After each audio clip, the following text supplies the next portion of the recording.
Everyone, this is तनु टिप्टान और आज हम बात करेंगे हमारे नेक्स्ट यूनिट के बारे में जिसका नाम है कम्युनिकेशन। बहुत ज़्यादा इंटरेस्टिंग चैप्टर है, बहुत ज़्यादा इंपॉर्टेंट चैप्टर है। सभी को बता देते हैं क्योंकि लास्ट ईयर जितने भी क्वेश्चन पेपर उठा के देखेंगे ना, उनके अंदर आपको बड़े क्वेश्चन यहाँ से देखने को मिलेंगे। वैसे भी हम डिस्कस करते हैं हर लेक्चर के अंदर, हर PDF के अंदर, हर लेसन के अंदर, तो इसमें भी डिस्कस करेंगे। हम फर्स्ट चैप्टर से करते आ रहे हैं, सेकंड यहाँ तक हम सभी चैप्टर कर चुके हैं, 5th 6th 7th 8th 9th 10th 11th 12th, then अब फाइनली हम अब पहुँच चुके हैं 13 के ऊपर। कम्युनिकेशन के बारे में समझते हैं, थोड़ा सा लेंथी चैप्टर है, मैं अभी से स्टार्ट कर देती हूँ कि होता क्या है, प्लस में आपको इंपॉर्टेंट क्वेश्चन बता देती हूँ। यहाँ से इसकी प्रोसेस इंपॉर्टेंट है, साथ में प्रिंसिपल इंपॉर्टेंट है, और इसकी इफेक्टिव कम्युनिकेशन हम किस तरीके से करना चाहिए वो की पॉइंट्स इंपॉर्टेंट, और साथ ही साथ इसके जो बैरियर्स है, 5-6 बैरियर है, ठीक है। साइकोलॉजिकल बैरियर है, ठीक है, फिजिकल बैरियर है, ऑर्गेनाइजेशनल बैरियर है, ठीक है, सिमेंटिक बैरियर है, मैकेनिकल बैरियर है, इन सब के बारे में हम डिस्कस करेंगे। ये क्वेश्चन ये यहाँ से इंपॉर्टेंट है, समझे क्या होता है कम्युनिकेशन। अच्छा, मैंने कहा कि आज हम पढ़ने वाले हैं क्या, कम्युनिकेशन। कम्युनिकेशन का मतलब पता है क्या होता है? जब कोई एक साइड से पर्सन होता है, दूसरी साइड से एक और अदर पर्सन होता है, ये आपस में क्या करते हैं, अपनी विचारधारा को, अपने थॉट्स को, अपनी फीलिंग्स को, अपने इमोशंस को, ठीक है, अपने एक्सपीरियंसेस को, अपने नॉलेज को, ये सभी चीज़ें क्या करते हैं जब इंसान आपस में एक दूसरे से शेयर करते हैं, उसे बोलते हैं कम्युनिकेशन। क्लियर है? तो कहने का मतलब देखो, आज मैं आपके सामने ये लेक्चर लेके आई हूँ कि आप सभी को ये टॉपिक क्लियर हो जाए कि कम्युनिकेशन का चैप्टर में है क्या, ये कैसे कर रही हूँ, ये कैसे कर रही हूँ, मेरे जो एक्सपीरियंसेस है, मेरे जो नॉलेज है, मेरे जो थॉट्स है, मेरा जो एक कंटेंट जो मैं आपके सामने प्रोवाइड कर रही हूँ, इन सभी को मैं आप किसको दे रही हूँ, आप सभी को समझा रही हूँ। तो यहाँ पर जो भेजने वाला पर्सन है, मीन्स कि मैं यहाँ पर कौन हूँ, सेंडर हूँ। मीन्स कि भेजने वाले पर्सन को क्या बोला जाता है, सेंडर बोला जाता है। अच्छा, जो इसको रिसीव करेगा उसे क्या कहेंगे, उसे रिसीवर कहेंगे। क्या कहेंगे, रिसीवर कहेंगे। क्या मैं ये बोल सकती हूँ पॉइंट नंबर फर्स्ट कि यहाँ पर 2 पर्सन की रिक्वायरमेंट होती है, मोस्ट ऑफ चांसेस में 2 पर्सन की रिक्वायरमेंट होती है, एक भेजने वाला होता है, एक आपका रिसीव करने वाला होता है। इतना समझ में आए? अच्छा, क्या भेज रहे हैं हम इंफॉर्मेशन भेज रहे हैं। हम इंफॉर्मेशन किस फॉर्म में भेज रहे हैं, जो भी हमारे थॉट्स हैं, हमारे थॉट्स हैं, हमारे आइडिया हैं, ठीक है, हमारे एक्सपीरियंसेस हैं। कई बार हम ऐसा करते हैं ना कि जब हम कोई काम कर रहे हैं और काम करते करते वक्त ऐसे कहते हैं कि हाँ ये काम ना ऐसा नहीं ऐसा होगा, फिर आप उनसे कभी पूछते हो कि ऐसा क्यों होता है, क्योंकि वो अपने पिछले जो अनुभव होता है वो उनके साथ बताते हैं। जैसे मैं आपको इंपॉर्टेंट क्वेश्चन की सीरीज बता दूँ, क्योंकि मैंने लास्ट ईयर से जितने भी देखती आ रही हूँ कि इस तरीके से क्वेश्चन बन के आ रहे हैं एग्जामिनेशन हॉल के अंदर, बच्चों की जो एंजाइटी होती है वो डिफरेंट टास्क को, डिफरेंट लैंग्वेज को देख के प्रॉब्लम आ जाती है। तो उस चीज़ों को मैं अपने एक्सपीरियंसेस को आपके साथ शेयर करती हूँ, जिसकी वजह से कहीं ना कहीं आपको थोड़ा सा आसानी हो जाती है। होती है या नहीं होती? तो यहाँ पर इंफॉर्मेशन शेयर करने का मतलब क्या है कि आपको थोड़ा सा इजीनेस प्रोवाइड करना। 2 पर्सन होते हैं। अच्छा, कई बार ऐसा होता है कि बच्चों को समझ नहीं आता कि मैम इस तरीके से आप कैसे कह रहे हैं, है ना। तो जब क्या होता है, जब भी मैं कभी इंफॉर्मेशन को डिलीवर करूँगी मेरे ओर से आपकी ओर, तो मैं उसको इस तरीके से मैं डिज़ाइन करूँ कि आपको आसानी से समझ में आ जाए। कहने का मतलब मैं उसको इस तरीके के कोड में कन्वर्ट कर दूं जिससे कि आपको इजीली समझ में आ जाए। अच्छा, मैंने कहा कि क्या अब आपको समझ में आ गया है? कहते हैं हाँ जी। अगर यस तो ये आपका रिस्पॉन्स हुआ, अगर नो तो भी आपका रिस्पॉन्स होगा। रिस्पॉन्स का मतलब होता है फीडबैक। फीडबैक समझते हैं? फीडबैक समझते हैं? फीडबैक का मतलब क्या है? फीडबैक होता है रिस्पॉन्स की आपको मेरे द्वारा प्रोवाइड की गई इंफॉर्मेशन कितनी समझ में आई। मैं आपसे पूछती हूँ कि बच्चे समझ में आया? समझ में आया तो हम आगे चलते हैं, नहीं आया तो क्या दिक्कत है, प्रॉब्लम बताइए। तो ये सभी चीज़ें क्या होती है आपके कम्युनिकेशन में ही हम क्या करते हैं, चेकआउट करते हैं, कम्युनिकेशन में ही हम स्टडी करते हैं। ठीक है। दूसरा, यहाँ पर अब आपको एक चीज़ नज़र आई कि जब भी हम कम्युनिकेशन कर रहे हैं, एक तरफ से तो क्या हो रहा है, मैसेज आगे की इधर साइड जा रहा है, दूसरी तरफ से फीडबैक मेरे पास अपोजिट डायरेक्शन में आ रहा है। तो यहाँ पर क्या होती है, 2 वे कम्युनिकेशन होता है। क्या होता है? 2 वे कम्युनिकेशन होता है। क्लियर है? समझ में आ गया? अच्छा, ये देखो मैं आपको बोल के भी बता रही हूँ, है ना, मैं आपको एक्सप्रेशन करके भी बता रही हूँ कि सेंडर इधर है, रिसीवर इधर है, इधर से मैसेज इधर गया, इधर से रिस्पॉन्स इधर गया। तो एक दूसरे की म्यूचुअल अंडरस्टैंडिंग को देखते हुए मैंने क्या किया, मैसेज को डिजाइन किया। अब ये देखो मैंने इस तरीके से हाथों को हिलाया, मैं बोल के बता रही हूँ, मैं लिख कर बता रही हूँ। तो ये क्या है कि कम्युनिकेशन आपका किसी भी फॉर्म में डिलीवर हो सकता है। वो रिटर्न फॉर्म में भी हो सकता है, ठीक है, वो ओरली भी हो सकता है, वो वर्बल भी हो सकता है, वो नॉन वर्बल भी हो सकता है। मीन्स की कई बार इशारे करके भी बताते हैं, है ना, हम लिखते बोलते नहीं है, ठीक है, हम कई बार नॉन वर्बली भी क्या करते हैं, अपनी कम्युनिकेशन को करते हैं। जैसे कि ये कहते हैं ना कि जब मोस्ट ऑफ क्या होता है कि जब क्लास में एग्जाम होता है, ठीक है, क्लास का टेस्ट होता है, तो बच्चे क्या करते हैं, एक दूसरे से पूछने की कोशिश करते हैं। तो मेरे जो आई कॉन्टेक्ट के थ्रू मैं उनको ऐसे इशारा कर देती हूँ, तो आसानी से समझ जाते हैं कि हाँ मैडम ने हमें ऑब्जर्व कर लिया, वो मुझे कह रहे हैं कि हाँ चीटिंग नहीं करनी है। तो नॉन वर्बल होता है कि जब मैं अपने गेस्चर पोस्चर के थ्रू मैं आपको बता रही हूँ कि हाँ ऐसे नहीं करना है, ऐसे करना है, ठीक है, समझ पा रहे हैं। अच्छा, दूसरा फोर्थ पॉइंट आपके आ जाते हैं कि जब भी मैं इंफॉर्मेशन को डिज़ाइन करूँगी, मैंने आपको भी बताया कि मैं इस तरीके से डिज़ाइन करूँ कि आपके नॉलेज को देख के, आपकी कैपेबिलिटी को देख के, आपकी एबिलिटी को देख के कि आपके अंदर क्षमता है या नहीं क्षमता उस चीज़ों को समझने में। फॉर एग्जाम्पल, जब भी आप कभी डॉक्टर के जाते हैं, ठीक है, आपको कोई बीमारी है, ठीक है, कोई भी डिसीज़ हो सकती है, और उस डिसीज़ का वो एक टेक्निकल नेम बोल रहे हैं, डॉक्टर कोई भी टेक्निकल नेम बोल रहे हैं, ठीक है, आपके हार्ट के रिगार्डिंग कोई भी प्रॉब्लम है, तो बहुत सारे डॉक्टर क्या कहेंगे कि आपको कार्डियोलॉजिस्ट जो भी पर्सन होते हैं उनके पास जाना चाहिए। अगर आपको मानसिक प्रॉब्लम है तो आपको साइकोलॉजिस्ट के पास जाना चाहिए, है ना। तो हम वो अपने लैंग्वेज में आपको ट्रीटमेंट देते हैं। अब आपको तो समझ नहीं आता कि हाँ जी क्या बीमारी है, वो आपको मेडिसिन लिख के देते हैं, वो ऐसी लैंग्वेज लिख देते थे कि आपको कुछ समझ नहीं आता है ना। तो उसे हम कम्युनिकेशन नहीं कहेंगे, क्योंकि जब तक नेक्स्ट पर्सन को चीज़ें समझ ना आ जाए वो तब तक कम्युनिकेशन कंप्लीट नहीं होता है। वो चीज़ें उसी को समझ में आएगी जिसको उसकी नॉलेज है। तो यहाँ पर मैं अपने मैसेज को, अब मुझको ये चैप्टर समझाना है, मैं उसको इस तरीके से डिज़ाइन कर रही हूँ कि आपको ये इजीली अंडरस्टैंड हो जाए। अदरवाइज मैं आपको ये कह सकती थी कि लो भाई पढ़ना शुरू करते हैं, यहाँ से रीड आउट कर लेते हैं, चैप्टर हो जाएगा फिनिश। तरीका ये भी है, बट मैंने देखा कि मेरे स्टूडेंट्स हैं, कम उम्र के हैं, या फिर मैं कह सकती हूँ कि ज़्यादा प्रेशर है पढ़ाई का, उनको चीज़ें ज़्यादा लर्न करने की बजाय मैं उनको समझा दूँ, है ना, एग्जाम में आसानी हो जाएगी। तो मुझे क्या करना पड़ेगा, अपने जो भी रिसीवर्स हैं उनको सबसे पहले अंडरस्टैंड करना पड़ेगा, मीन्स उनको समझना पड़ेगा कि उनकी नॉलेज, उनकी कैपेबिलिटी, उनकी एबिलिटी क्या है, और उसके हिसाब से मुझे मैसेज को डिलीवर करना है। क्लियर है, समझ में आ गया। ये होता है ओवरऑल कम्युनिकेशन, ठीक है। अच्छा, एक बीच में बात आती है कि मैं कम्युनिकेशन किस सोर्स से पहुंचा रही हूँ।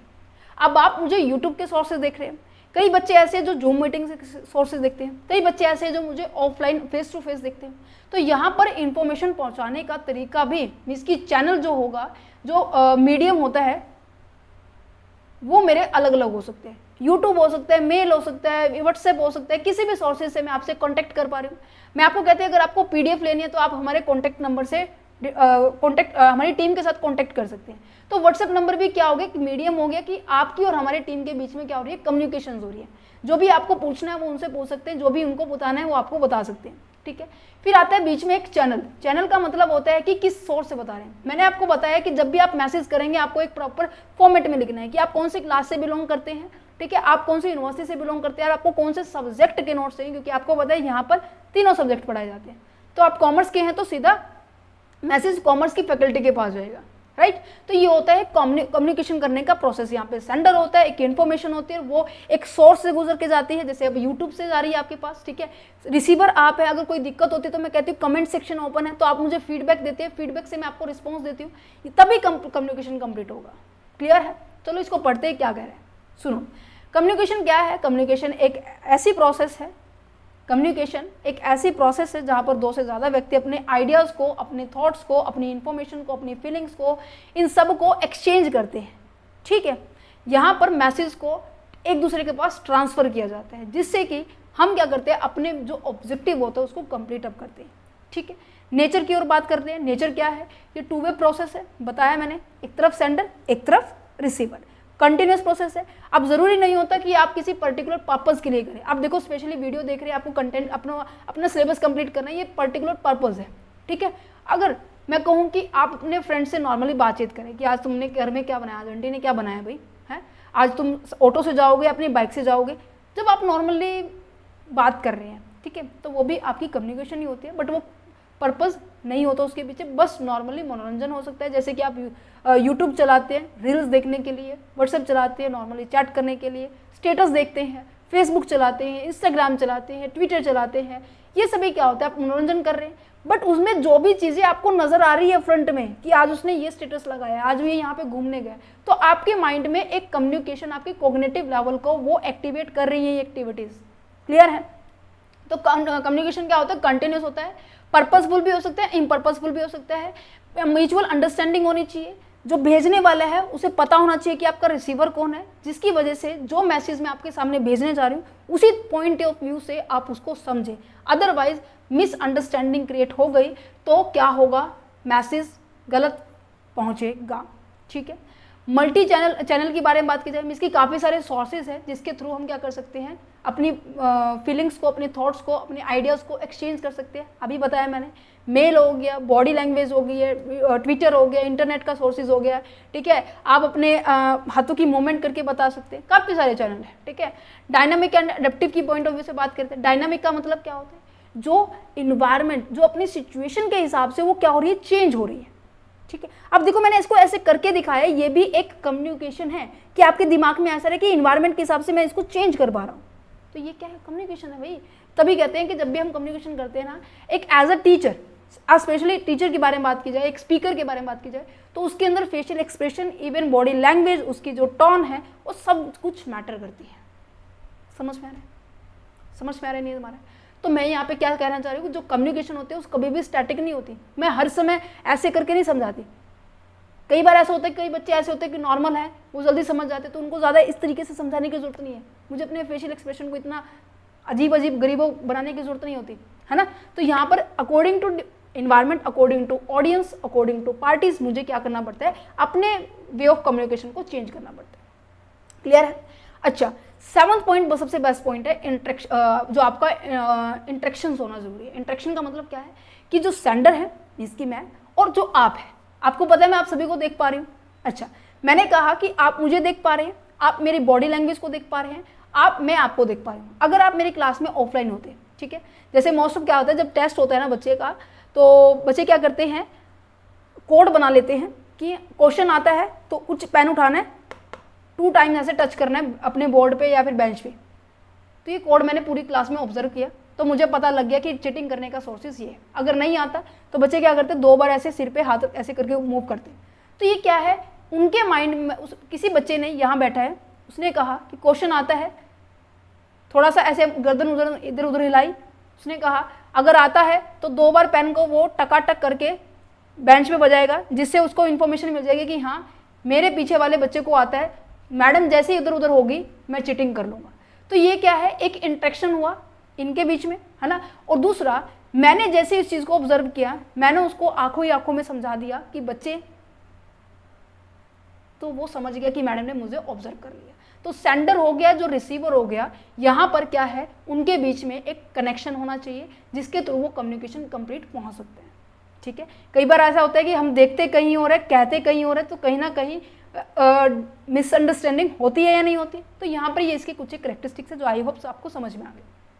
अच्छा, प्रोसेस के ऊपर पहुँचते हैं। प्रोसेस मैंने आपको थोड़ा बहुत पहले समझा दिया, अब थोड़ा सा और क्लियर कर लेते हैं। क्या लिखा हुआ है कि जब प्रोसेस के सबसे पहले हमारे पास सेंडर होता है। अब देखो, आपने सर्च किया MCQ 01 unit number 13 communication, video सामने आई, ठीक है। मैंने क्या किया, मैं कौन हूँ, अब आपको ये समझा रही हूँ, ठीक है, आपको ये समझा रही हूँ, मैसेज डिलीवर कर रही हूँ कि इसका मतलब ये है, सेंडर का मतलब ये है कि जो मैसेज, जिसके दिमाग में कोई भी चीज़ आ रही है, ठीक है। मान लीजिए आपके दिमाग में अपने फ्रेंड की बर्थडे पार्टी को सेलिब्रेट करने का माइंड में आइडिया है, ठीक है। तो आपने क्या किया, उसके रिगार्डिंग सभी प्लानिंग करनी स्टार्ट कर दी। तो आपने अपने बाकी के सर्कल में क्या कर रहे हो, अपने उस मैसेज को सर्कुलेट करना चाह रहे हो, तो आपने किसी पर्टिकुलर कोड में उस पर जिसका बर्थडे उसको हटा दिया, देन बाकियों के साथ में एक कोडिंग के साथ बातचीत कर रहे हैं। मीन्स कि जब भी किसी व्यक्ति के दिमाग में इंफॉर्मेशन आती है और उस इंफॉर्मेशन को आगे वो सर्कुलेट करना चाहता है, उसे कहेंगे हम सेंडर। अच्छा, इस इंफॉर्मेशन को एक पर्टिकुलर कोड में कन्वर्ट कर दिया, और इस तरीके से कोड में कन्वर्ट करना है कि आपका जो रिसीवर है उसको इजीली समझ में आ जाए कि हाँ तुम कहना क्या चाह रहे हो। जैसे मैंने बताया चीटिंग के अंदर आता है कि, तो समझ में आ रहा है कि 2 बार टच करने पर दैट मीन्स उसको क्वेश्चन आता है, ठीक है। अगर मैंने सिर पे ऐसे 2 बार ऐसे किया तो दैट मीन्स आपको क्वेश्चन नहीं आता है। तो आपने क्या किया, आपके पास ये इन्फॉर्मेशन थी कि हाँ मुझे क्वेश्चन आता है, ठीक है, आपने उसको कोड में कन्वर्ट किया, देन वो मैसेज आगे डिलीवर हुआ, ठीक है, देन उसके बाद रिसीवर के पास, अच्छा ये पहले आएगा बच्चे, रिसीवर यहाँ पे आएगा, उसके बाद डिकोडिंग है, रिसीवर के पास पहुंचेगा, देन रिसीवर उसको इन्फॉर्मेशन को वापस डीकोड करेगा। डीकोड का मतलब क्या है कि जो कोड यहाँ पर आया है रिसीवर के पास, उस कोड को दोबारा से इंफॉर्मेशन में कन्वर्ट करना, ठीक है। अच्छा, उसने बार बार देख रहा है उसके सामने कि कहना क्या चाह रहा है, वो टक टक क्या कर रहा है, उसको कुछ समझ नहीं आ रहा है, तो वो कहेगा कि भाई मेरे को समझ नहीं आया। उसने रिस्पॉन्स दिया, क्या दिया, रिस्पॉन्स दिया कि मुझे कुछ नहीं समझ में आ रहा, तुम क्या ऐसे टक टक कर रहे हो, हैं। तो उसने कहा कि अच्छा, फिर उसने दोबारा से बताया, इशारा फिर किया उसने कि मुझे आता है। तो ये कम्युनिकेशन की प्रोसेस ऐसे चलती रहती है, चलती रहती है, चलती रहती है। सबसे पहले सेंडर आता है, उसके दिमाग में इंफॉर्मेशन आई, उसके दिमाग में कोई आइडिया आया, उस आइडिया को उसने किसी कोड में कन्वर्ट कर दिया, और उस कोड में कन्वर्ट करने का मतलब क्या है कि उसे इस तरीके से कन्वर्ट किया जो आगे जिसके पास जाने वाला है, रिसीवर के पास जाने वाला है, उसको वो इजीली समझ में आ जाए, ठीक है। फिर आ जाता है कि किस सोर्स से भेज रहे हैं। यहाँ पर बात आ जाती है, एक तो मीडियम होता है, एक तो चैनल होता है, एक मीडियम होता है, ठीक है। उसके अभी मैं समझाऊंगी, 2 मिनट रुको। फिर उसके बाद रिसीवर के पास पहुंचता है, फिर वो डिकोडिंग होता है, अगर समझ में आ जाता है फिर भी रिस्पॉन्स यस या नो में जाएगा, अगर समझ में आ गया तो यस, अगर नहीं समझ में आया तो नो। फिर उसको दोबारा से वो एज इट इज प्रोसेस चलनी शुरू हो जाएगी। इसलिए कहते हैं कम्युनिकेशन क्या है, कंटिन्यूअस प्रोसेस है, ठीक है। अच्छा, इन सभी स्टेजेस के अंदर नॉइस हमेशा क्रिएट हो सकता है किसी भी लेवल पे। नॉइस का मतलब क्या है कि आपको डिस्टर्बेंस क्रिएट करना, जिस तरीके से, जिस फॉर्म में आप मैसेज को पहुंचाना चाह रहे थे वो उस फॉर्म में मैसेज नहीं पहुंच रहा, कहीं ना कहीं गड़बड़ होने वाली है, उसे कहेंगे नॉइस मीन्स की बैरियर आना।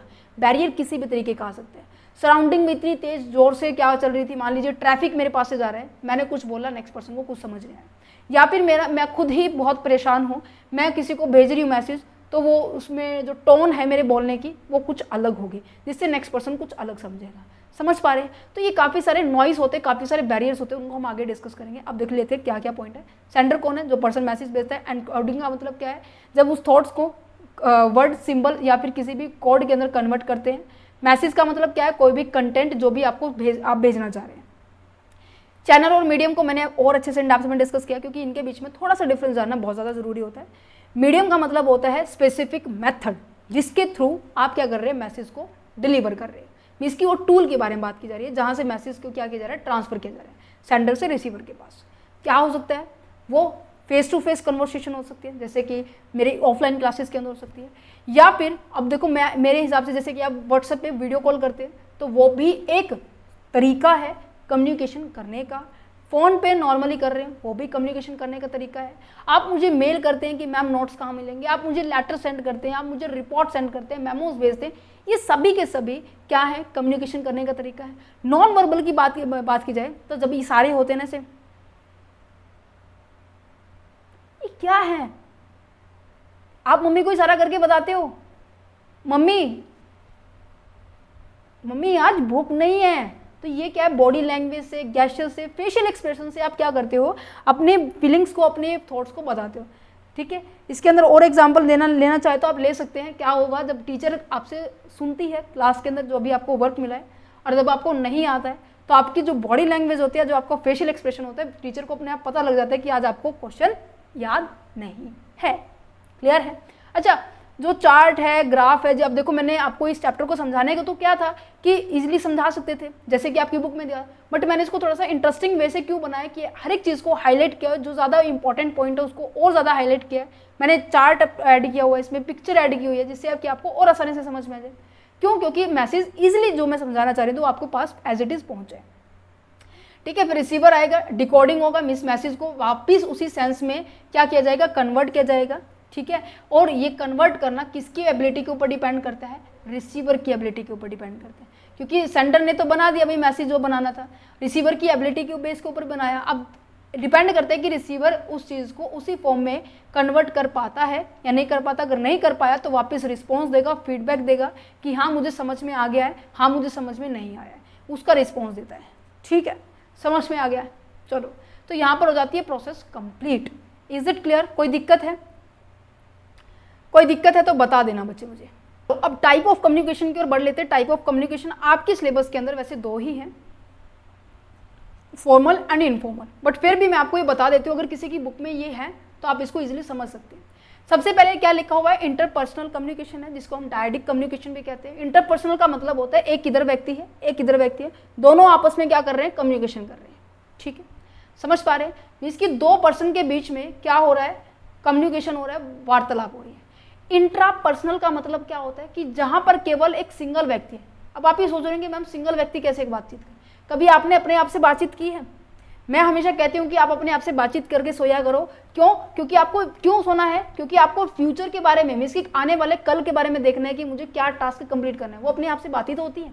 अच्छा, ट्रांसपर्सनल कम्युनिकेशन का मतलब क्या होता है कि जब आप अपने आप से बातें नहीं करते, बट यहाँ पे आप इंडिविजुअल ही होते हैं, बट स्पिरिचुअलिटी से बात करते हैं, मीन्स कि एक शक्ति से बात करते हैं, या फिर मैं कहूँ कि दिव्य एनर्जी से बात करते हैं, जिसे के अंदर हम बेस्ट एग्जांपल ले सकते हैं मेडिटेशन। जब भी हम कभी मेडिटेशन करते हैं तो हमें एक एनर्जी नज़र आती है, एनर्जी सुनाई देती है, एक साउंड सुनाई देती है, हम उसको महसूस करते हैं, वो कम्युनिकेशन ही होता है। मास कम्युनिकेशन का मतलब होता है कि जब क्या होती है, ऑडियंस बहुत ज़्यादा एरिया में होती है। फॉर एग्जाम्पल एडवर्टाइजमेंट, जब भी कोई कंपनी एडवर्टाइजमेंट करती है अपने प्रोडक्ट की, तो वो क्या करती है, मास ऑडियंस के पास पहुंचाती है। आपको भी नहीं पता, भेजने वालों को भी नहीं पता कि मैं सबको जानता नहीं होगा। तो यहाँ पे जो ऑडियंस होती है वो क्या होती है, अननोन होती है, ज़्यादा एरिया में, ज़्यादा लेंथ में ऑडियंस होती है। ठीक है, ग्रुप कम्युनिकेशन का मतलब क्या होता है, जहाँ पर दो या दो से ज़्यादा व्यक्ति ग्रुप में आते हैं, कॉमन गोल के लिए आते हैं, स्पेसिफिक पर्पज़ के लिए आते हैं, और स्पेसिफिक मुद्दे पर बात होती है, उसे बोलते हैं ग्रुप कम्युनिकेशन। ओके, देन उसके बाद आता है formal communication and informal communication. Formal communication का मतलब क्या है, नाम से क्लियर हो रहा है, फॉर्मल, जहां पर रूल रेगुलेशंस को फॉलो किया जाता है, राइट। अच्छा, रूल रेगुलेशन का मतलब क्या है, ये क्यों फॉलो किया जाता है? अब देखो, कोई भी ऑर्गेनाइजेशन है, वो ऑर्गेनाइजेशन के अंदर क्या बनाना चाह रही है, डिसिप्लिन मेंटेन करना चाह रही है। मैंने कहा कि अगर आपको हॉलीडे चाहिए, या फिर मैं कहूँ कि आपको प्रिंसिपल को कोई कंप्लेंट सेंड करनी है, ठीक है, या फिर मैं कहूँगी प्रिंसिपल को कोई फैसिलिटीज़ प्रोवाइड करने के लिए इंफॉर्मेशन देने की, ठंड हो गई है मैम, ठीक है, अब खिड़कियाँ खुली नहीं रहती, ठीक है, हमारी क्लास के अंदर लाइट नहीं है, ठीक है, या फिर मैं कहूँ कि क्लास के अंदर बहुत ज़्यादा अंधेरा है, तो इस चीज़ को आप डायरेक्ट प्रिंसिपल तक नहीं पहुँचेंगे। सबसे पहले ये जो इन्फॉर्मेशन है, क्लास के सभी बच्चे मॉनिटर को नोटिस करवाएंगे। मॉनिटर क्या करेगा, क्लास इंचार्ज को नोट करवाएगा। क्लास इंचार्ज जो स्टाफ हेड होते हैं ना, स्टाफ रूम के जो हेड होते हैं, उनको नोटिस करवाएगा। देन ये डायरेक्टर को नोटिस करवाएगा, ठीक है, देन उसके बाद ये प्रिंसिपल के पास पहुंचती है। तो ये एक प्रोसेस है कम्युनिकेशन करने का, मीन्स कि एक प्रिस्क्राइब पाथ मैंने आपको बता दिया, एक ऑफिशियल पाथ बता दिया कि आपको इससे गुजरना पड़ेगा अगर आपको कोई बात ऑर्गेनाइजेशन से रिलेटेड कोई बात बतानी है। तो फॉर्मल कम्युनिकेशन वहीं पे यूज़ किया जाता है जहाँ पर हम केवल ऑफिशियली इंफॉर्मेशन ही, ऑफिशियल मैसेज ही क्या करते हैं, डिलीवर करते हैं। पहला पॉइंट, ये स्ट्रक्चर्ड फॉर्म में होता है, ऑफिशियली पाथ होता है, जो कि यूज़ किया जाता है अपनी इंफॉर्मेशन को एक स्थान से दूसरे स्थान तक पहुंचाने के लिए।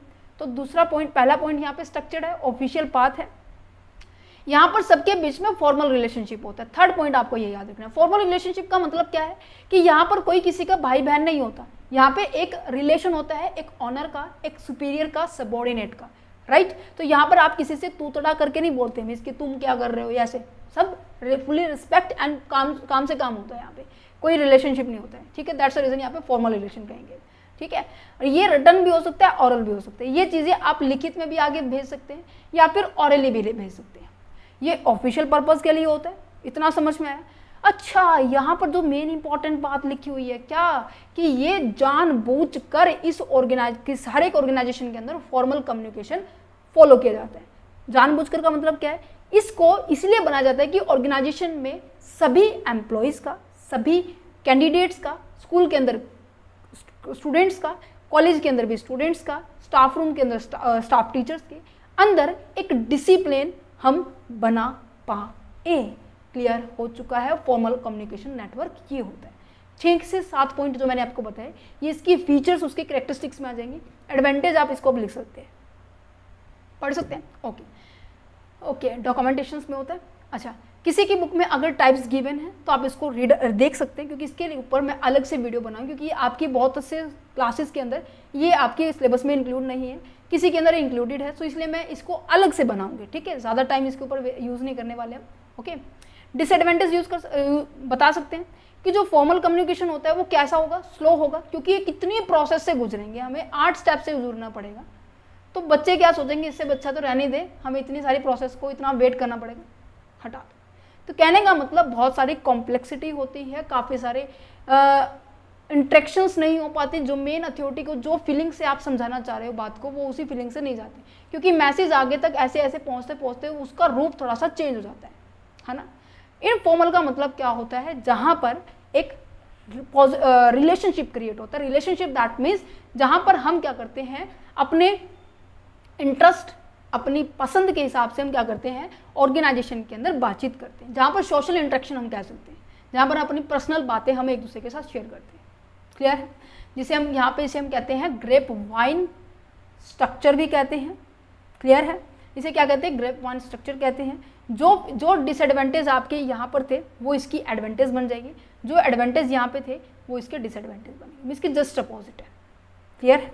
यहाँ पर जो मैसेज होता है वो ये जानबूझकर नहीं बनाया जाता है, यहाँ पर कोई ऑफिशियल पाथ नहीं होता, यहाँ पे इनफॉर्मल रिलेशन होता है, ये ओरल भी होता है मोस्ट ऑफ इनफॉर्मल कम्युनिकेशन। ठीक है, मैं इसी पॉइंट से कनेक्ट करके बता रही हूँ क्योंकि आपको याद करने में थोड़ा सा आसानी हो जाए। यहाँ पर ऑफिशियली भी हो सकता है कम्युनिकेशन, नॉन ऑफिशियल भी हो सकता है। ठीक है, ये ऑटोमेटिकली क्रिएट हो सकता है, नेचुरली क्रिएट होता है। कौन?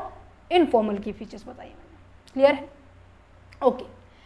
इनफॉर्मल भी आपके 4 से 5 तरीके के होते हैं। सिंगल होता है, ठीक है, और गॉसिप चेन होता है, प्रोबेबिलिटी होता है, क्लस्टर होता है। अगर आपकी बुक में है वही बात, इसके ऊपर मैं अलग से वीडियो बनाऊंगी। ठीक है, अब आ जाता है वेरी वेरी इंपॉर्टेंट पॉइंट कि बैरियर क्या आते हैं आपकी इफेक्टिव कम्युनिकेशन में। आपके बैरियर मोस्टली क्या है, 4 तरीके के हैं, बट मैंने इसके अंदर 2 और ऐड किए हुए हैं। क्या क्या है, मैकेनिकल और ऐड किया हुआ है और दूसरा आपका फिजिकली ऐड किया हुआ है। सबसे पहले हम सेमेंटिक बैरियर के बारे में बात करते हैं। सेमेंटिक बैरियर होता है जहां पर आपके लैंग्वेज के रिगार्डिंग बारे में बात करें,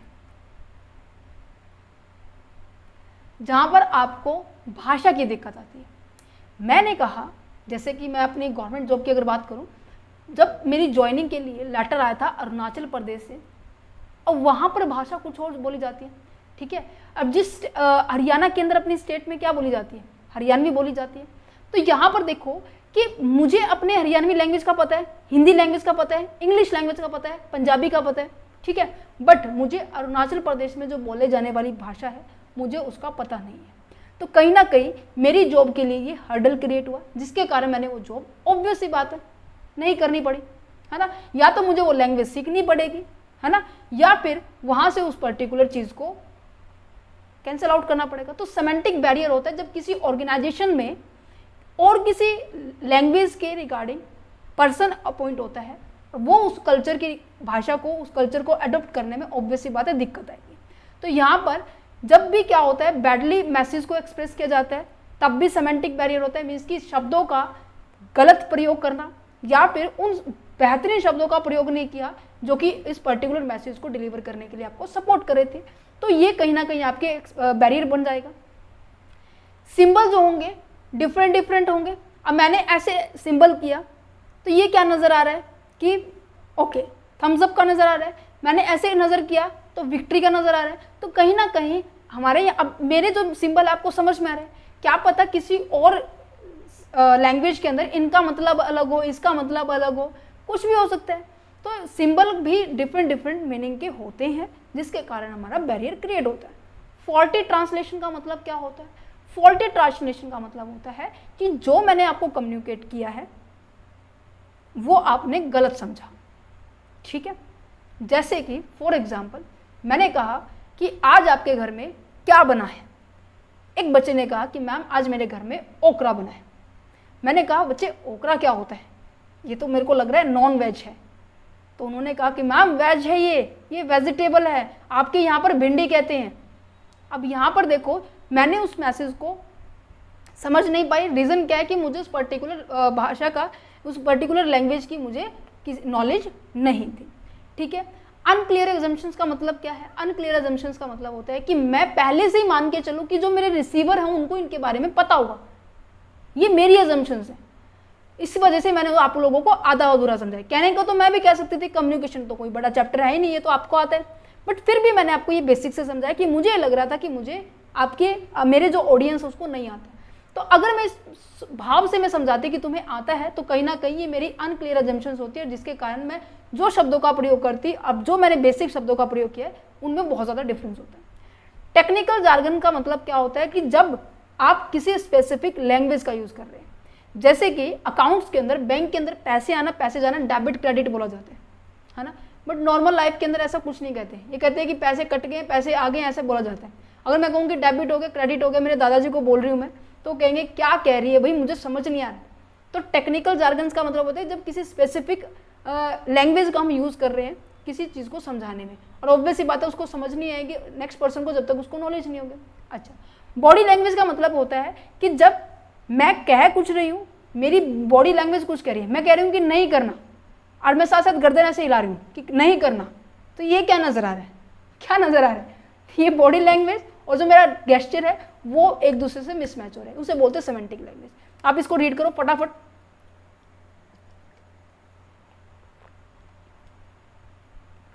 बैडली एक्सप्रेशन का मतलब क्या है कि जो आपकी वोकैबुलरी है वो पर्याप्त मात्रा में नहीं, आप गलत शब्दों का प्रयोग कर रहे हैं, या फिर उन शब्दों की जो बहुत ज़्यादा ज़रूरत है उनको आप भूल रहे हैं। सिंबल के बारे में बात की जाए, जैसे कि हार्ट का सिंबल होता है, वो कुछ इस तरीके से नज़र आता है ना, ये रिप्रेजेंट करता है हेल्थ को भी, कि आपका हेल्थ अच्छा रहे, आपकी हेल्थ अच्छी है, या फिर मैं कहूँ कि लव को भी रिप्रेजेंट करता है। तो यहाँ पर आप डिफरेंट मीनिंग समझ सकते हैं एक डिफरेंट सिंबल से, ठीक है।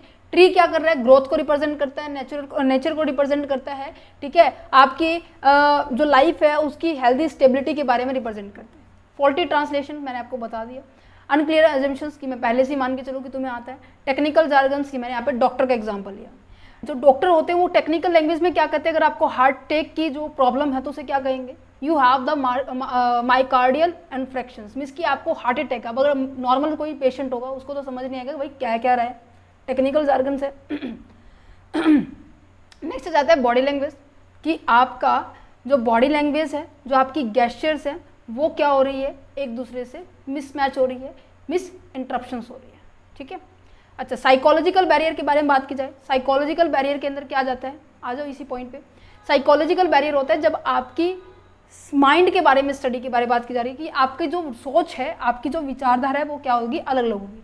ये सभी चीज़ें हमने बात की थी परसेप्शन वाले चैप्टर के अंदर, हमने एटीट्यूड वाले चैप्टर के अंदर डिस्कस किया था, है ना, हमने पर्सनैलिटी के बारे में चैप्टर के अंदर डिस्कस किया था कि सभी की एक इन्फॉर्मेशन के ऊपर क्या होती है, सोच जो होती है, सोचने की विचारधारा जो होती है, उनका रिएक्शंस होते हैं, उनका बिहेवियर होता है, सबकी अलग अलग होती है।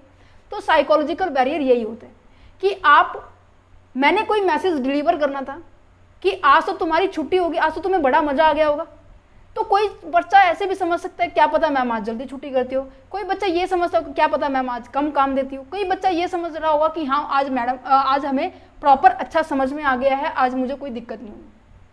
तो मीन्स कि मेरे मैसेज डिलीवर करने से पहले ही जो रिसीवर है, मीन्स कि स्टूडेंट्स है, वो अपनी इवेल्युएशन, अपनी थिंकिंग को यूज़ करके फाइनली रिजल्ट दिखा रहे हैं। तो कहीं ना कहीं उस टाइम बैरियर क्रिएट हो सकते हैं, क्या पता मैं कुछ और कहना चाह रहा हूँ, ऐसा हो सकता है नहीं होता है। तो ये होता है कि मेरे कहने से पहले, सेंडर के मैसेज को कंप्लीट करने से पहले रिसीवर पहले ही उसको सोचकर फाइनल रिजल्ट निकाल देता है, उसे बोलते हैं प्री मैच्योर इवेल्युएशन। नेक्स्ट जाता है lack of attention. Lack of attention का मतलब क्या है कि मैं अब चैप्टर समझा रही हूँ, आपका ध्यान कहीं और है, साइड में ऐड नज़र आ रही है उसकी ओर है, जो वीडियो देखते देखते एकदम से ऐड आ रही है, आपका जो माइंड है वहाँ पे चला, आप वहीं पे स्पेशली गेम के खेलने के लिए चले गए, तो आपकी अटेंशन कमी होने के कारण आपको टॉपिक क्लियर नहीं होता, जिसके कारण कम्युनिकेशन में भी बैरियर आती है ना। Loss by the transmissions and the poor retentions. अब मैंने कहा कि जब मैंने अभी स्कूल का एग्जांपल दिया, अगर किसी बच्चे को क्लास के अंदर ये बताना है कि हाँ जी मैम हमारे स्कूल के अंदर, हमारी क्लास के अंदर लाइट की प्रॉब्लम है, सो मैसेज आज से आगे जाएगा, तो ऑब्वियस ही बात है यहाँ से इन्फॉर्मेशन जो जिस तरीके से गई थी वो इन्फॉर्मेशन इस तरीके से नहीं जाती फाइनल तक, है ना, उसके अंदर कोई ना कोई चीज़ें चेंज होती चली जाती, क्योंकि इसके ने उन्हें कुछ ऐड कर दिया होगा, कुछ हटा दिया होगा, इन्होंने कुछ ऐड कर दिया होगा, हटा दिया होगा, इन्होंने कुछ ऐड कर दिया होगा, हटा दिया होगा। जैसे आपसे भी कभी मम्मी कहती होगी कि बेटा जब तेरी दादी को ये कह के आ कि खाना बन गया है खा लीजिए और फिर ठंडा हो जाएगा, तो आप जाके क्या कहते हो कि दादी खाना खा लो, खाना बन गया है, ठंडा हो जाएगा, ये बातें आप भूल जाते हो। देन उसके बाद मतलब कि जाते जाते चीज़ें क्या हो रही है, ऐड हो रही है, कुछ प्लस हो रही है, कोई माइनस हो रही है, तो मतलब कि आपकी जो रिकॉल करने की पावर थी वो लूज हो रही है, जिसके कारण बैरियर आ सकते हैं। क्या पता ऑर्गेनाइजेशन में कोई इंपॉर्टेंट बात छूट जाए। डिस्ट्रस्ट का मतलब होता है कि जो सेंडर है और जो रिसीवर है इनके बीच में आपसी कोई स्ट्रॉन्ग रिलेशनशिप नहीं है, कोई स्ट्रॉन्ग भरोसा नहीं है, विश्वास नहीं है, ट्रस्ट नहीं है, जिसके कारण भी बैरियर हो सकता है। हो सकता है, नहीं हो सकता। चलो इसको पढ़ लेते हैं फटाफट। ये पूरा अच्छे तरह से एक्सप्लेन किया हुआ है, जहाँ पर हम बात करते हैं अपने माइंड, अपने इमोशंस के बारे में, स्टेट ऑफ माइंड के बारे में हम स्टडी करते हैं। ठीक है, यहाँ पर अगर आपका दिमाग, आपका जो मन है, मैं कहूँ कि आज मेरा मूड नहीं है पढ़ाने का बच्चे, तो क्या होगा, क्या होगा? अब बच्चे कह रहे कि नहीं मैम कल का टेस्ट है, प्लीज़ ये चैप्टर करवा दो, तो मेरा जो मैसेज पढ़ाने का तरीका होगा कुछ अलग होगा। बट अब जो है एनर्जी में है, पूरा एनर्जी में है, तो पढ़ाने का जो तरीका होगा वो बिल्कुल अलग होगा। तो कहने का मतलब जो आपकी जो कॉग्निशन पॉइंट होता है, माइंड जो होता है, कि सेटअप के ऊपर भी डिपेंड करता है कि आप किस तरीके से कम्युनिकेशन कर पा रहे हैं। तो प्री मैच्योर समझ में आ गया, लैक ऑफ अटेंशन, ठीक है, loss of transmission and distress, clear है। अच्छा, अब आ जाते हैं ऑर्गेनाइजेशनल बैरियर के बारे में। ऑर्गेनाइजेशनल बैरियर का मतलब क्या है कि किसी ऑर्गेनाइजेशन में आप काम कर रहे हैं, उसके अंदर आपको दिक्कत आ रही है कम्युनिकेशन के अंदर। ऐसा क्यों? क्योंकि ऑर्गेनाइजेशन ने पॉलिसी बनाई है भाई, जब भी बात करेंगे फॉर्मल स्ट्रक्चर में करेंगे, मीन्स की बात करनी है तो पहले ऊपर, फिर यहाँ पर, फिर यहाँ पर, फिर यहाँ पर। अरे भाई इतनी देर लगाएगा तो ऑब्वियस ही बात है, इसका जो ये मैसेज भेजना चाह रहा है, जो इसको डिसीजन ऑन द स्पॉट चाहिए, 10 मिनट में चाहिए, वो नहीं ले पाएगा। तो कहीं ना कहीं कम्युनिकेशन में बैरियर आ रही है, वो रह गएगा, रहने दो, इतनी देर में पहुंचेगा, इससे उस टाइम तक तो ये अपॉर्चुनिटी जा चुकी होगी।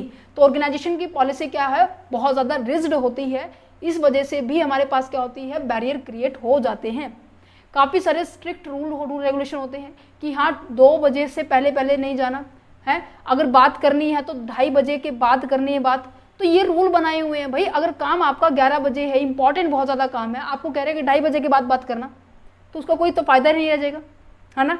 तो कहीं ना कहीं यहाँ पे बैरियर क्रिएट हो जाएंगे।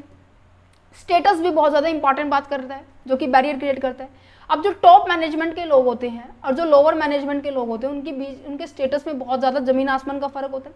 अब ये हेजिटेट करते हैं अपने टॉप मैनेजमेंट को कुछ एडवाइस देने के बारे में, या फिर अपनी जो आपने पॉलिसी बनाई है, जो लोअर लेवल के जो एम्प्लॉई उसको लूप होल्स का फ़ायदा उठा रहे हैं, वो बताना चाह रहे हैं, बस बता नहीं पा रहे, हेजिटेट कर रहे हैं।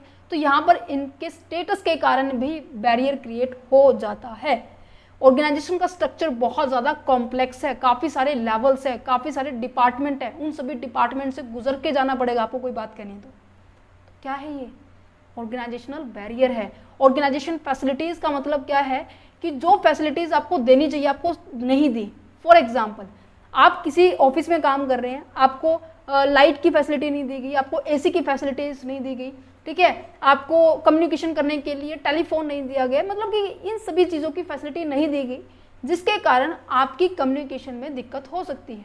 कम्युनिकेशन में दिक्कत कैसी होगी?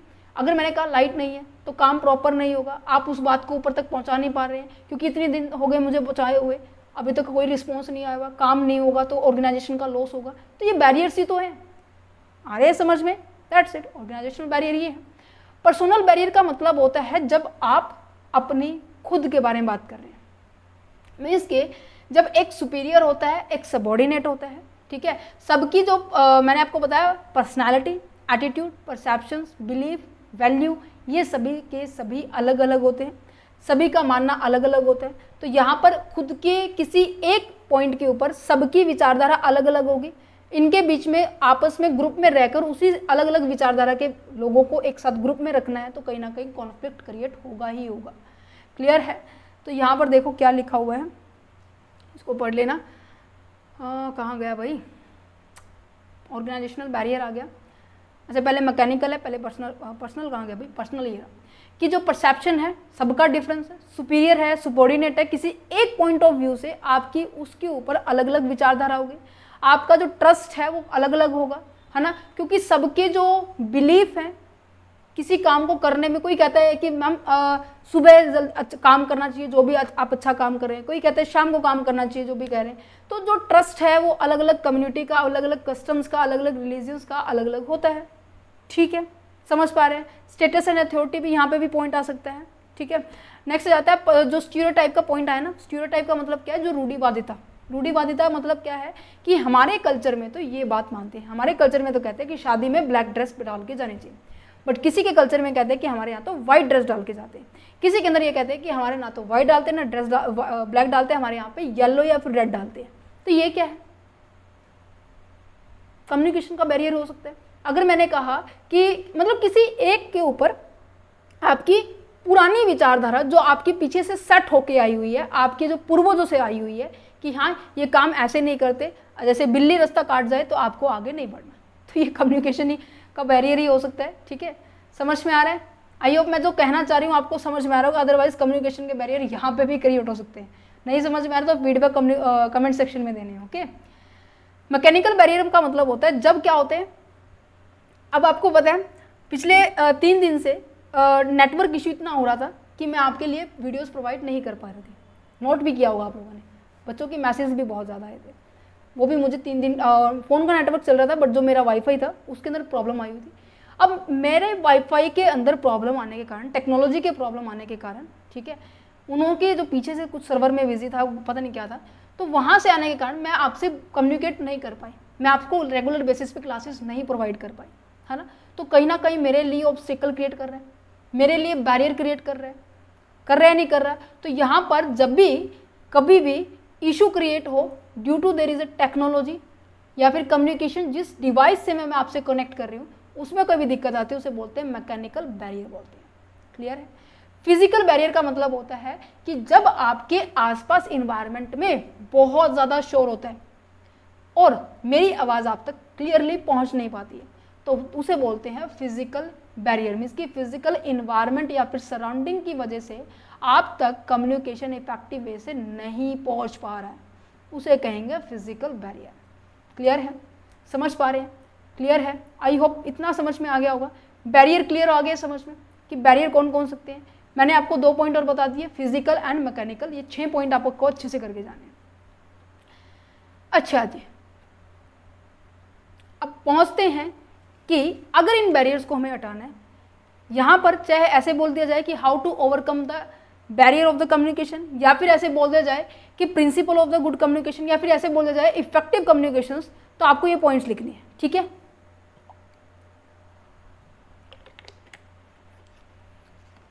देखो सबसे पहले क्या लिखा हुआ है, clear the idea before the communication. मुझे क्या करना होगा, इसकी जो सेंडर है उसे अपना इंफॉर्मेशन भेजने से पहले ये प्रॉपरली देखना होगा कि हाँ मुझे इस मैसेज को भेजना है तो कैसे भेजना है। अब मैंने आपको ये लेक्चर डिलीवर करने से पहले मैंने ये देखा कि हाँ मुझे आपको ये समझाना चाहिए तो कुछ इंटरेस्टिंग वे से समझाना चाहिए, आपको इजी लैंग्वेज में मुझे बताना चाहिए कि इसकी डेफिनेशन ये, की पॉइंट्स ये, इसकी मेन पॉइंट्स रेड लाइट से किया हुआ है, पॉइंट्स को मैंने येलो से किया हुआ है। इसको मैंने दिमाग में पहले मैंने सेट किया। ठीक है, क्यों? क्योंकि मुझे पता था कि मेरे को आपको ये समझाना है, मेरा ऑब्जेक्टिव क्लियर था, मेरा गोल क्लियर था कि जो मैं समझाना चाह रही हूँ मेरे जो भी स्टूडेंट्स हैं उन सबको इजीली समझ में आ जाए। तो सबसे पहले जो भी आइडिया है, कम्युनिकेशन है, वो क्लियरली क्या होना चाहिए, आपके माइंड में क्लियर होना चाहिए। ठीक है, ऑब्जेक्टिव ऑफ द कम्युनिकेशन भी आपका प्रॉपर एक्सप्लेन होना चाहिए कि रीजन क्या है कि आप कम्युनिकेशन करना चाह रहे हैं। Understand and define the purpose of your communication, कि आप कम्युनिकेशन कर रहे हैं तो क्यों करें। मेरा आज का मोटिव ये है कि आपको हर दिन, जैसे भी मैं लास्ट लेक्चर से लेकर फर्स्ट लेक्चर से लेकर आज हम 13 लेक्चर तक पहुंच चुके हैं, मेरा मोटिव ये रहता है कि आपको एजुकेशन इतनी मुश्किल ना लगे। ठीक है, आपको हर चीज़ें आसानी तरीके से मैं आपको समझा पाऊँ। ठीक है, तो मेरा ऑब्जेक्टिव क्लियर है, तभी मैं आपको डेली बेसिस पे कम्युनिकेशन करते हैं। ठीक है, consultations with the other, means कि कई बार ऐसा होता है ना कि कोई बड़ा डिसीजन ले रहे हैं आप, ठीक है, और उस बड़े डिसीजन को, जैसे कि मैं अपनी जॉब का बताऊं, तो मेरे को ये जॉब जब ज्वाइन करनी थी या नहीं करनी थी, मुझे क्या करना था, ये डिसीजन मैंने अपने पेरेंट्स के साथ, मेरे कलीग्स के साथ, जो मेरे डिपार्टमेंट में थे, मैंने उनके साथ डिस्कस किया कि मुझे करना चाहिए नहीं करना चाहिए। ठीक है, देन फाइनली मैंने जिस डिपार्टमेंट से मेरी ज्वाइनिंग आई थी, तो मैंने आंध्र प्रदेश से, तो मैंने उनको फाइनली फिर रिस्पॉन्स दिया। इसकी पहले मैंने अपने जो भी रिलेटिव्स हैं उनके साथ कंसल्ट किया कि क्या ये प्रोसेस मैं अगर करूँ तो ठीक है या नहीं। इस तरीके से कम्युनिकेशन करते वक्त भी एक लॉयर जो होता है, लॉयर पता है वकील, वो इसमें सबसे बड़ी एग्जांपल सेट हो सकता है कि जब भी एक लॉयर अपने डिसीजन को सुनाता है या फिर कोई केस लड़ता है, कोई भी मुकदमा करता है, तो वो यहाँ पर तो अपने जो सीनियर होते हैं, अपने जो जूनियर होते हैं, उनके साथ डिस्कशन करते हैं। ठीक है, प्रिंसिपल ही कहते हैं tone and the content of the message, जो आप भेजना चाह रहे हैं, जो आपका मैसेज है ना, जो आपका मटेरियल है, वो क्लियर होना चाहिए। अनक्लियर नहीं होना चाहिए। अब आपको क्लियर नजर आ रहा है कि हाँ कहाँ क्या चीज़ लिखी हुई है। जो टोन है, अब देखो जिस चीज़ के ऊपर मुझे फोकस करना है मैं ऐसे बिल्कुल इंक्लूड हो जाती हूँ उस चीज़ में, है ना। इसी तरीके से जो टोन है जिसके ऊपर ज़्यादा फोकस करना है, मेरी टोन एकदम से ऊंची हो जाती है, मेरी टोन एकदम से नीचे हो जाती है। तो ये क्या आप रिप्रेजेंट करें, जब ऊंची हो रही है तो ऑब्वियस ही बात है ये पॉइंट बच्चे इंपॉर्टेंट है। समझ पा रहे हैं, मतलब ये मैं बता रही हूँ करके, ठीक है। तो यहाँ पे टोन है, जो आपका कंटेंट है, ये भी बहुत ज़्यादा मैटर करता है जब आप कभी कम्युनिकेशन करते हैं। तो अब आपने कभी लेक्चर सुना होगा, सेमिनार अटेंड किए होंगे, अगर वो ऐसे बिल्कुल सिंपल से बैठ कर आपको एक लेसन सुना रहे हैं तो ऑब्वियसली बात आप बोर होंगे। अगर आपको कोई इंटरेस्टिंग वे से समझा रहे हैं तो आप बोर नहीं, आप उस चीज़ को इंटरेस्टिंग वे से लेकर समझेंगे, ठीक है। Convey the thing two of the help and the value of the listener. कहने का मतलब कि जब भी आप कोई भी मैसेज डिलीवर करना चाह रहे हैं, ये ज़रूर देख ले कि आपका ऑडियंस वही है जो जिसके लिए आप मैसेज तैयार करके आए हैं। यस या नो। मैंने कहा कि यहाँ पर सारे क्या एमकॉम के बच्चे हैं, चाहे वो फर्स्ट ईयर के चाहे सेकंड ईयर के, क्योंकि ये सब्जेक्ट दोनों ईयर में आते हैं, है ना। तो मैंने देखा कि हाँ मेरी ऑडियंस वही है जो एमकॉम में है, मैंने देखा मेरी ऑडियंस ये वही है जो इस टॉपिक को पढ़ना चाहते हैं, तो मैं इस चीज़ को समझा पा रही हूँ, है ना। अब जैसे कि कॉलेज के अंदर जब लेक्चर डिलीवर करना होता है तो मुझे पता है कि इनकम टैक्स वाले डिपार्टमेंट वाले बच्चों को इनकम टैक्स समझाना है, ह्यूमन रिसोर्स वाले को ह्यूमन रिसोर्स समझाना है। तो ये तो मैंने पहले अपने लिसनर की बेसिक पॉइंट को समझा, रेलिवेंट पॉइंट को समझा कि हाँ उनको क्या चाहिए, उसी के हिसाब से मैं आपको इन्फॉर्मेशन प्रोवाइड करूँगा। क्लियर है। अच्छा, फॉलोअप कम्युनिकेशन का मतलब क्या है। फॉलोअप कम्युनिकेशन का मतलब है check the efficiency of your communications and make the improvement if needed.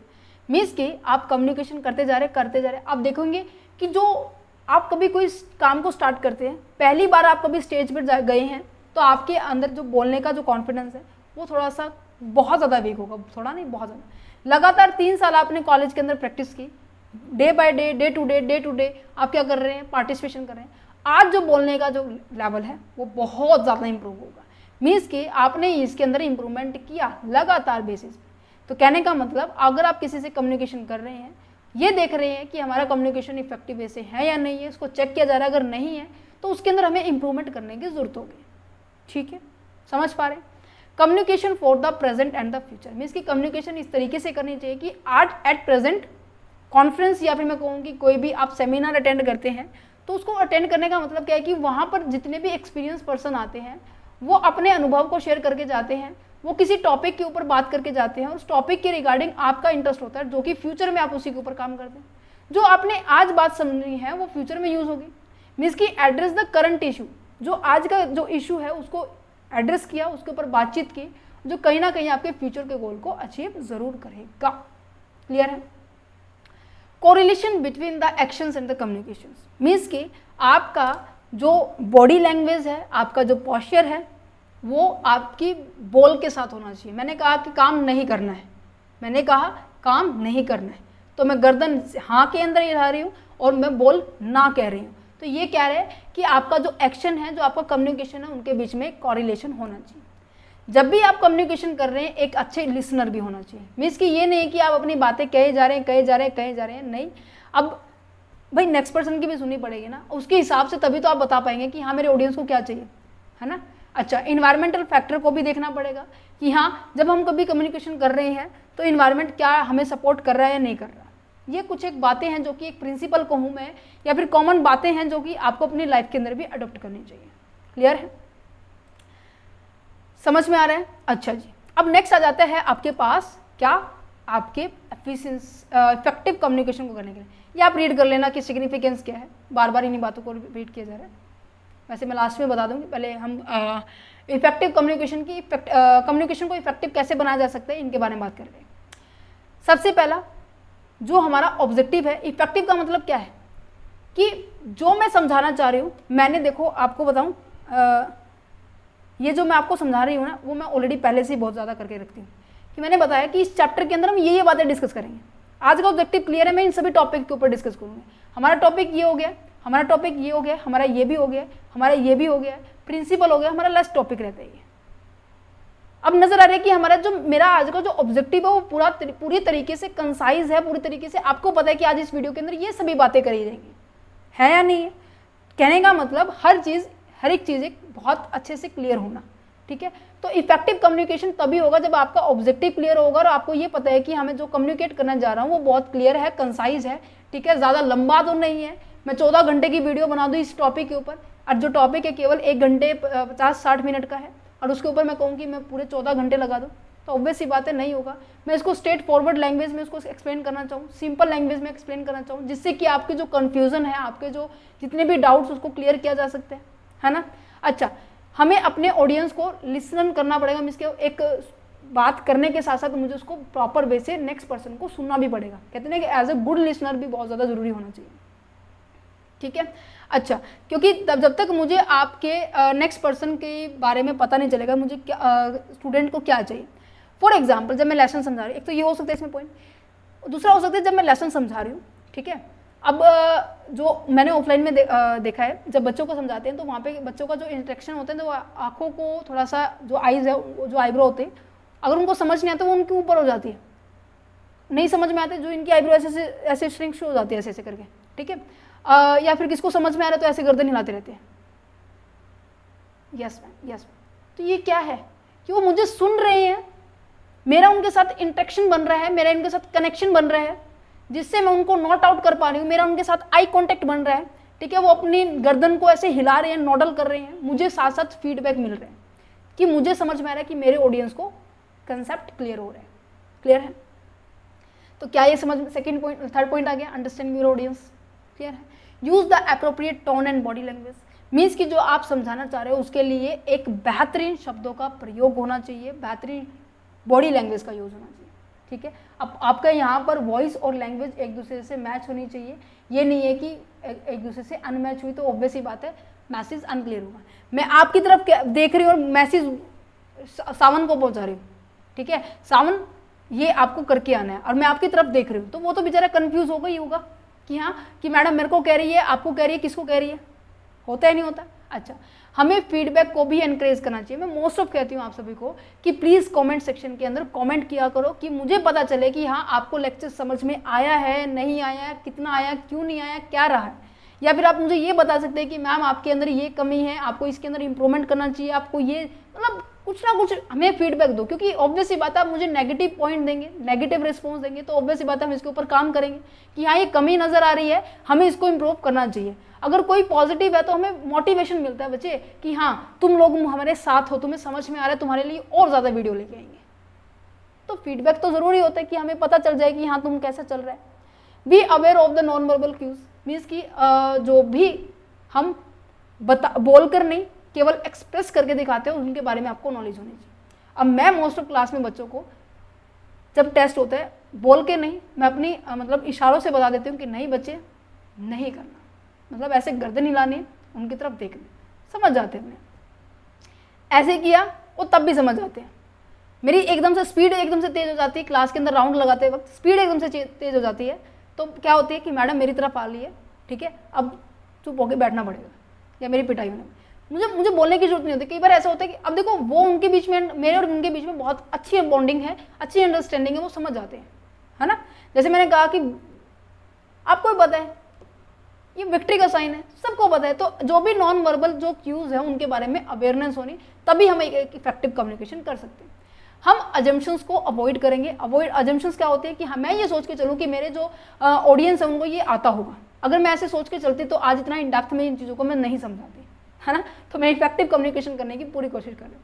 Stay open minded, stay open minded का मतलब क्या है कि जो आसपास में जो इन्फॉर्मेशन है उनके लिए अपना माइंड ओपन रखना, उनको अपने लिए ग्रैब करना, उनसे कुछ नया क्रिएटिविटी क्रिएट करना, ठीक है, ठीक है। एक एम्पैथी होना, एम्पैथी का मतलब होना कि दूसरों के पॉइंट ऑफ व्यू को, ठीक है, व्यू पॉइंट को समझना कि हाँ दूसरा क्या समझ रहा है, उसके मन में क्या बीत रही है, क्या वो सोच रहा है, ये सभी चीज़ें समझना, ठीक है। विजुअली एड्स जो भी होता है, जैसे कि चार्ट हो गया, इमेज हो गया, पिक्टोग्राफ हो गया, वीडियो हो गई है, इन सभी, अब देखो मैं आपको इन चीज़ों को समझाने के लिए मैं काफ़ी सारे पिक्चर्स का, ऐसे एग्जाम्पल्स का यूज़ करती हूँ, जिससे कि आपके माइंड में ये चीज़ें इमेज बिल्कुल मतलब बैठ जाए कि हाँ ये चैप्टर कुछ इस तरीके से, ठीक है।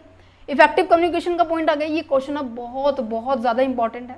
क्वेश्चन पेपर पर चैनल पर विजिट करना है लास्ट ईयर के, ओके लास्ट ईयर के जितने भी क्वेश्चन पेपर है आप उनको देखना है और उनके के थ्रू आपको पता चल जाएगा कि हाँ क्या चीज़ हमारे पास, हमें क्या करके जानी है, क्या नहीं करके जानी है। ठीक है, चैनल पर विजिट कर सकते हैं, जस्ट अ मिनट, चैनल पर विजिट कर सकते हैं, आपको सभी यूनिट्स मिल जाएंगे, पीडीएफ के साथ मिलेंगे।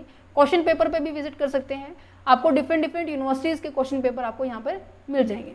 ओके ओके जी, देखिए अच्छा अब प्रीवियस ईयर क्वेश्चन पेपर को देख लेते हैं। देखो क्या आया हुआ है क्वेश्चन में, सबसे पहले पूछा गया प्रोसेस ऑफ द कम्युनिकेशन, ठीक है, उसके बाद पूछा गया है कि कैसे कम्युनिकेशन को इफेक्टिव बना सकते हैं। क्वेश्चन क्लियर है, हो गया क्लियर। अच्छा, principle of the good communication दिसंबर 2022 में आया, दिसंबर 2023 में भी इस तरीके के क्वेश्चन आए। जून 2023 में क्या है, इफेक्टिव कम्युनिकेशन के ऊपर आया कि क्या क्या चीज़ें रिक्वायरमेंट होते हैं। प्रीक्यूजिट्स का मतलब होता है कि इनके इफेक्टिव कम्युनिकेशन करने के लिए हमें क्या क्या चीज़ों की बहुत ज़्यादा रिक्वायरमेंट होती है, क्या डिस्कशन, क्या सजेशन हमें देना चाहिए कि अगर मुझे इफेक्टिव कम्युनिकेशन करना है। फिर दोबारा से यही क्वेश्चन आया, सेम एज इट इज़। देख पा रहे हैं कि कहने का मतलब मैंने आपको पहले ही बोला था, ये जो क्वेश्चन है इफेक्टिव कम्युनिकेशन का बहुत बहुत बहुत ज़्यादा इंपॉर्टेंट है, तो बिल्कुल छोड़ के भी नहीं जाना है। तो ये जो पॉइंट मैं अब दोबारा से हाईलाइट कर रही हूँ, ये बिल्कुल अच्छे से करके जाने हैं। ठीक है, अच्छा अगर कोई बच्चे पूछ रहे हैं मैम पीडीएफ कैसे एक्सेस कर सकते हैं। पीडीएफ अगर आपको एक्सेस करनी है तो ₹9 पर पीडीएफ आपको पे करना होगा। WhatsApp number, email ID description में गिवन है, टीम के साथ कांटेक्ट कर सकते हो, वहाँ पर आपको इजीली एक्सेस आप कर सकते हैं। टीम आपको गाइड कर देंगे कैसे आप इनको एक्सेस करेंगे। ठीक है, ओके, हम अब कल करने वाले हैं हमारा 14 यूनिट्स 14 चैप्टर। ठीक है, लगातार ये सीरीज चल रही है, उसके बाद हम MCQ 03 को स्टार्ट करेंगे। ठीक है, तो चलो